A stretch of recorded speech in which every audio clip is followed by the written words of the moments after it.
Now, over the years, Donald Trump, of course, has delivered many public speeches, but yesterday's address following the attack on the U.S. forces has to be one of his most anticipated ones. The entire world was forced to wait for hours before the president finally gave his thoughts, but it wasn't the normally combative Trump that we saw yesterday. It was much more restrained President Trump.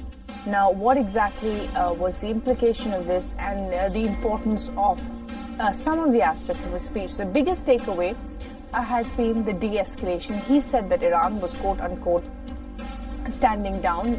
This is in the backdrop of the daring and direct attack by Iran. He declared that no U.S. or Iraqi forces were killed and tried to spin the narrative to claim victory. Then there was the expected rant against Soleimani.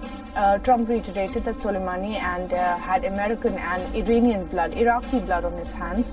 And according to the president, Soleimani was personally responsible for atrocities.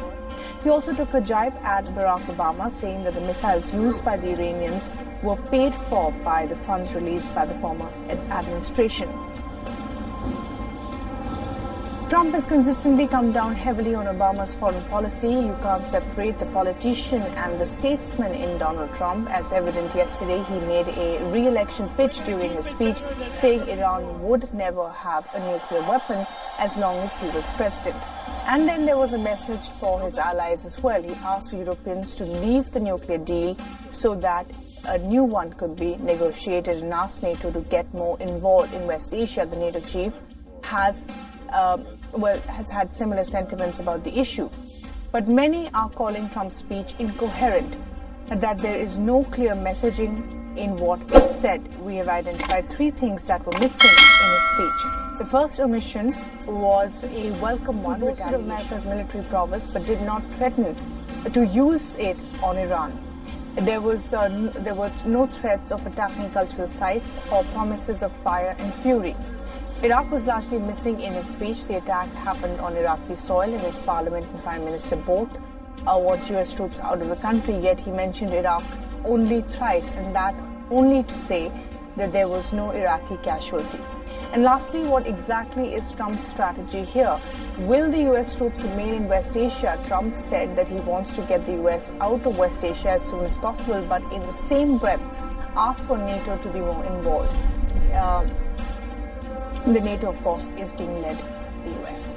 The one thing Trump was very certain about was sanctions. The U.S. will immediately impose sanctions that he described as punishing.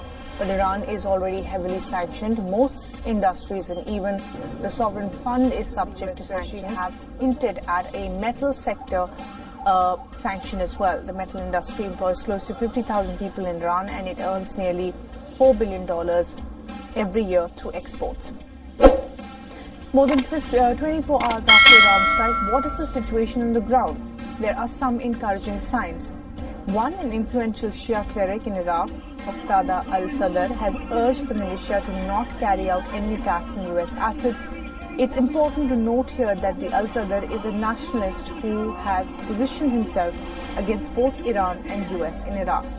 The Vice President of U.S., Mike Pence, also had some positive information. He said the U.S. was receiving intelligence reports from Iran that seemed to indicate that Tehran was asking its militia to back down. And Daniele Pagani, our West Asia Bureau Chief, is now joining us live for the latest on the messaging there. Daniele, it was much more restrained, less combative than it ever has been. This is the best case scenario for America to pull back from this escalation.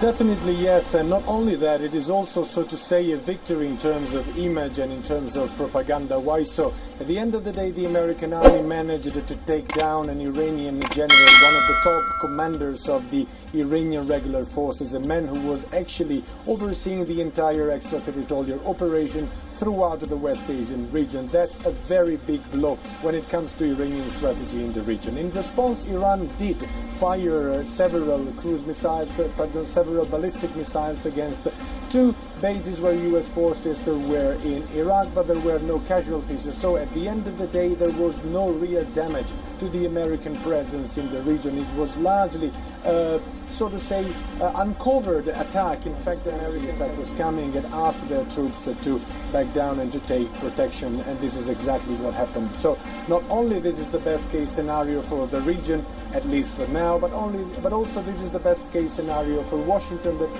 comes out victorious from this dispute, having shown that its deterrent still works, and that Iran at the end of the day did, so to say, a symbolic action. Clearly an action which would have been much worse without American intelligence, but Washington knew that it could spot an attack before it started from Tehran. Right, and of course it was rightly aided by Iraq in that intelligence on those US bases. But Daniele, of course, as you said, an achievement for the Trump administration in a way, also of course removing all of Obama's legacy. But going back to the point of negotiations going forward, Trump has spoken about talking hard negotiations involving the NATO in it. Do you think that this is going to restart a new session from both sides, possibly more, of course, from the Americans?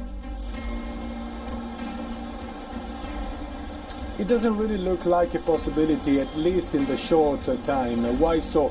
Iran has launched retaliation, and as I said, it was not a really victorious retaliation, at least in terms of image and power propaganda.